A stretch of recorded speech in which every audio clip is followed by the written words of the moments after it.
Ladies and gentlemen, boys and girls, you might have seen her opposite Antonio Banderas.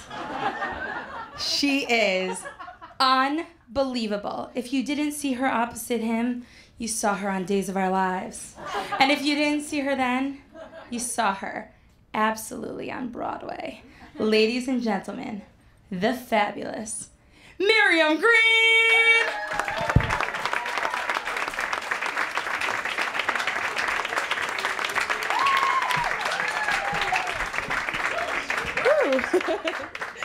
Thank you. Thank you so much. How are you guys doing tonight? All right. So in real life, in addition to doing all those fabulous things that Rebecca said, I also teach kindergarten, little people. Thank you.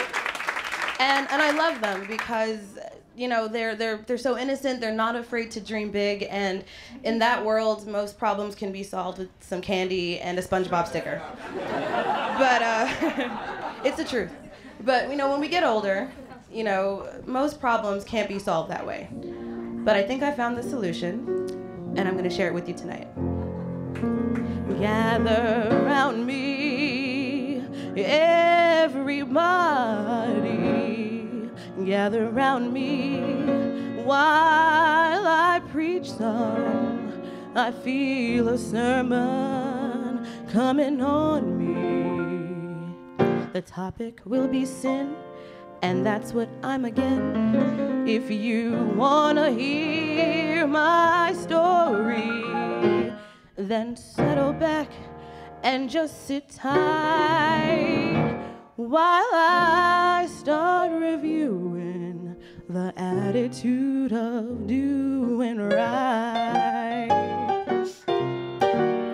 You've got to accent, punctuate the positive and eliminate the negative and latch on to the affirmative, but don't mess with Mr. In Between. You've got to spread joy up to the maximum and bring gloom down to the minimum, and have faith or pandemonium is liable to walk up on that scene.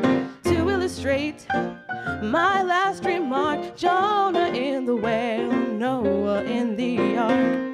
What did they do just when everything looked so dark? Man, they said we've got to accentuate the positive and eliminate the negative and latch on to the affirmative, but don't mess with Mr. In Between. To illustrate my last remark, Jonah in the whale, Noah in the ark. Tell me, what did they do just when everything looks so dark? Man, they said we've got to accentuate the positive and eliminate the negative and latch on to the affirmative, but don't mess with Mr. In Between. No, don't mess with Mr. In Between. No, don't mess with Mr. In Between.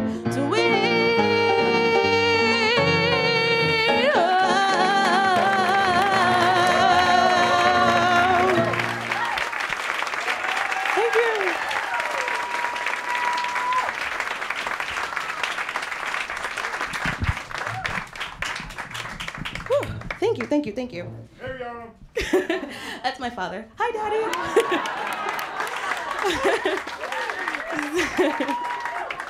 So like I said, in real life, I teach kindergarten, and you know, I'm always telling them to dream big and, you know, don't be afraid to go for your goals and what you want. And then I realized I was being a big hypocrite because I wasn't doing the same thing. And I've always loved singing. I've always loved performing. And so that's why I decided to do this tonight. So I want to thank you all for coming, for schlepping it out in the rain. Thank you, because it means a lot to us. Thank you. So, without further ado. Thanks for the Father's Day gift. You're so welcome. I love you.